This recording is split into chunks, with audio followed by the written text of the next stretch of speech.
정형외과 전문의 선지호입니다. 어깨 질환 중 가장 대표적인 질환 3가지, 흔히 오십견으로 알고 있는 동결견, 회전근개 파열, 그리고 석회화 건염이 있는데요. 오늘은 석회화 건염에 대해 얘기하겠습니다. 어깨가 아파서 엑스레이를 찍어보면 어깨에 석회가 발견되는 경우가 있습니다. 그래서 체외 충격파 치료로 석회를 깨서 없애자고 얘기를 많이 들으실 겁니다. 그런데 석회가 있으면 꼭 없애야 할까요? 오늘 영상의 순서는 어깨에 생기는 이 석회라는 게 무엇인지, 어깨의 어느 부분에 생기는지, 왜 석회가 생기는지, 석회의 자연경과, 즉 시간에 따른 변화는 어떤지, 석회를 꼭 없애야 하는지, 어떤 치료를 하는지 이 순서로 얘기하겠습니다. 석회화 건염은 영어로 칼시픽 텐디나이티스라고 하고, 석회화를 칼시피케이션이라고 합니다. 이 칼시피케이션이라는 단어에서 알 수 있듯이 석회는 칼슘으로 이루어진 물질입니다. 다른 예로 암석의 일종인 석회암이라는 것을 네이버에 검색해 보면 탄산 칼슘으로 이루어진 퇴적암이라고 나와 있습니다. 어깨에 생기는 석회는 칼슘 수산 인해석이라는 성분으로 이루어져 있습니다. 말이 좀 어렵죠?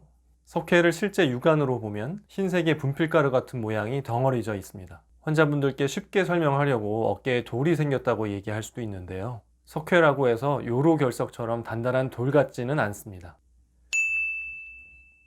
주로 회전근개 힘줄 안에 생깁니다. 회전근개는 극상근, 극하근, 소원근, 그리고 견갑하근 4개의 힘줄로 구성되어 있는데 극상근에서 가장 흔하게 발생합니다. 엑스레이 보시면 이게 석회입니다. 이렇게 석회는 뼈처럼 하얗게 보입니다. 이 석회는 모양이 둥글둥글하죠. 상완골 윗부분에 살짝 떠 있는 것처럼 보이는데요. 오른쪽 그림을 보면 이 파란색이 회전근개 힘줄이고 그중 극상근에 해당하는데요. 왼쪽의 이 석회는 오른쪽의 이 극상근 힘줄 속에 있습니다. 어깨 모형으로 보면 이것이 극상근 힘줄이고요. 이 극상근 힘줄 안에 석회가 있는 것이죠. 이 엑스레이를 보면 이전 엑스레이보다는 석회가 좀 더 작고요. 뼈와 좀 더 붙어 보이죠. 오른쪽 그림과 같이 석회가 힘줄에 좀 더 깊숙한 곳에 위치해 있는 것입니다. 반면 이 엑스레이는 석회가 좀 더 바깥에 있고 더 길쭉해 보이죠. 이 석회는 오른쪽 그림처럼 힘줄의 바깥 부분에 위치해 있습니다. 이 엑스레이 볼까요? 언뜻 보면 석회가 안 보입니다. 근데 자세히 보면 뼛속에 뭔가 하얗고 동그랗게 보이는데요. 잘못 보면 뼈에 생긴 작은 종양 같은 덩어리로 혼동할 수 있습니다. 엑스레이 각도를 다르게 찍어보면 왼쪽에서는 잘 안 보이던 석회가 오른쪽 엑스레이에서는 아주 잘 보이죠. 석회가 극상근이 아닌 극하근 힘줄에 있어서 비교적 뒤쪽에 위치하고, 그래서 정면 엑스레이에서는 잘 안 보이고 30도 각도로 기울여서 찍은 엑스레이에서는 보이는 것이죠. 이렇게 엑스레이 한 장 가지고는 석회를 놓칠 수 있어서 여러 장의 엑스레이가 필요하고 엑스레이를 볼 때 주의 깊게 봐야 합니다. 어깨를 측면에서 본 것인데요. 이 극상근의 뒤쪽에 위치한 이것이 극하근입니다. 정면 엑스레이에서는 극하근 석회를 볼 수가 없고 이렇게 위에서 기울여서 촬영한 엑스레이에서는 잘 보이겠죠. 근데 이 엑스레이를 보면은 정면 엑스레이와 30도 기울인 엑스레이 둘 다 석회가 잘 보이지 않습니다. 근데 자세히 보면 오른쪽 엑스레이에서 뼈 안에 뭔가 하얀 부분이 보이죠. 석회일 것 같은데요. 오른쪽 사진처럼 어깨의 측면으로 촬영하는 극상근 출구 엑스레이에서는 상완골의 뒤편으로 석회가 뚜렷하게 잘 보입니다. 완전히 뒤쪽에 있었기 때문에 정면에서는 볼 수가 없죠. 이렇게 정면으로 찍지 않고 극상근 출구 촬영은 이런 각도로 촬영을 하는 것입니다. 왼쪽과 같이 촬영하는 것이 실제 엑스레이는 오른쪽처럼 보이는 것이죠. 여기에 석회가 있죠. 이 엑스레이 보면 석회가 회전근개 힘줄이 아닌 엉뚱한 곳에 생긴 것 같은데요. 오른쪽 그림처럼 힘줄이 아닌 뼈 옆부분에 생긴 것 같죠. 근데 측면으로 엑스레이를 찍어보니까 상완골의 앞쪽으로 석회가 보였고 모형으로 보면 바로 이 부분에 있는 것입니다. 이 힘줄은 앞쪽 힘줄인 견갑하근 힘줄입니다. 같은 환자를 팔을 벌려서 위아래 방향으로 겨드랑이 부분을 촬영하는 애과 측면 촬영 엑스레이를 보면 이 부분이 상완골의 앞부분인데요. 여기에 석회가 있고요. 어깨 모형을 위에서 본 것이고요. 이렇게 어깨의 위아래 방향으로 상완골이 벌어진 상태로 촬영하는 방법입니다. 왼쪽의 이 석회는 오른쪽 모형의 이 견갑하근 부위에 위치해 있는 것입니다. 이 엑스레이 보면 왼쪽 사진에서 상완골의 뒤쪽에 석회가 있고 오른쪽 사진에서 상완골의 앞쪽에 석회가 있습니다. 이렇게 경우에 따라서는 석회가 한 개가 아닌 2개 이상 있는 경우도 있습니다. 그래서 석회는 사람마다 그 모양이 제각각이고 한 사람 안에서도 그 시기에 따라 석회 모양이 달라집니다. 또한 언뜻 안 보이는 석회를 놓치지 않기 위해서는 2장 이상의 엑스레이를 촬영해서 면밀히 살펴봐야겠죠. 원인은 아직까지 명확하게 알지는 못합니다. 예전에는 회전근개 힘줄의 퇴행성 변화로 생각했지만 여러 논문들에서 석회는 퇴행성으로 생기는 게 아니라고 결론을 내었고 반복적인 미세 손상이 원인이라는 얘기도 있습니다. 그래서 복합적인 요인으로 석회가 생긴다고 추정하고 있습니다. 석회가 생기기 시작하고 완전히 없어지기까지의 자연 경과는 1997년 미국 정형외과 학회지인 AAOS 저널에 게재된 논문의 내용이 현재까지도 받아들여지고 있습니다. 석회의 자연 경과는 크게 세 단계로 나눕니다. 석회가 나타나기 전인 석회 전기, 석회가 생겼다가 흡수되기까지의 석회기, 석회가 없어지고 난 후인 석회 후기, 이렇게 세 단계입니다. 첫 번째 단계 석회 전기는 말 그대로 석회가 생기기 전 단계이고요.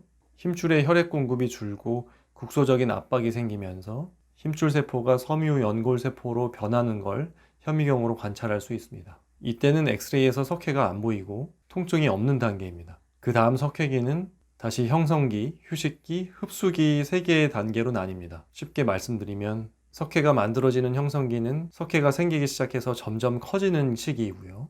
휴식기는 석회가 어느 정도 커진 이후로 크기의 변함이 없는 시기입니다. 휴식기의 엑스레이에서는 석회의 경계가 뚜렷하고 이쁜 모양을 하고 있습니다.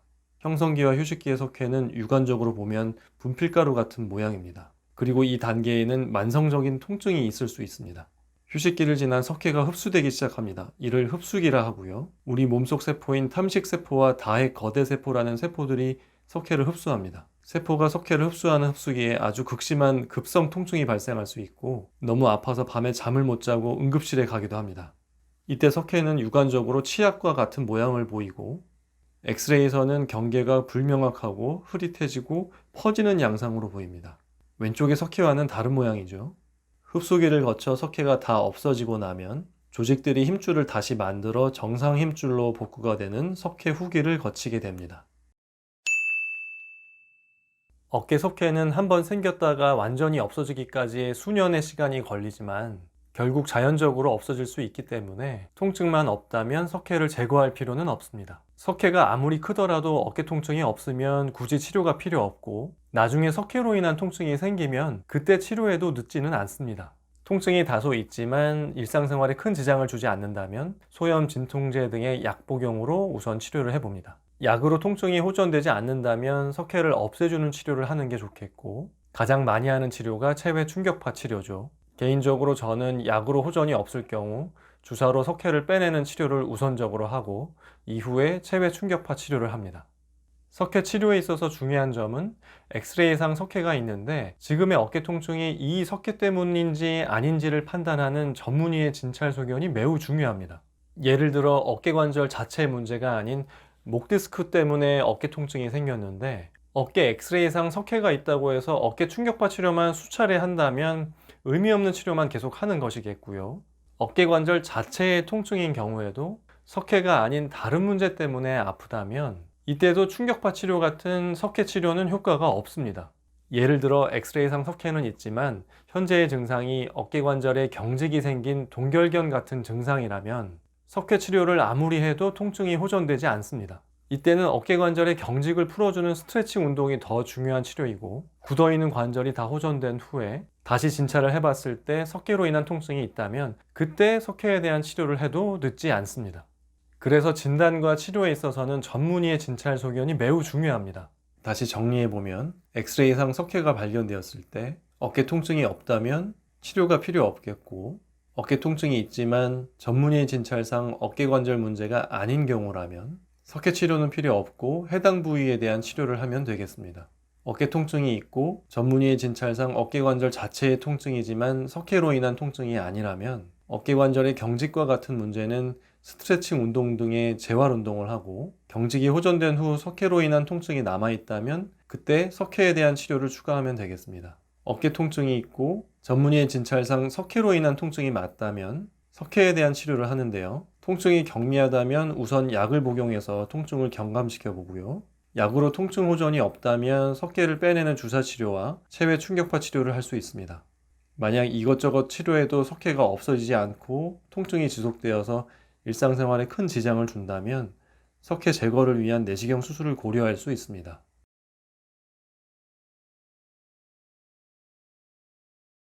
네, 오늘은 어깨의 석회와 건염에 대해 알아보았습니다. 어깨 건강하세요. 감사합니다.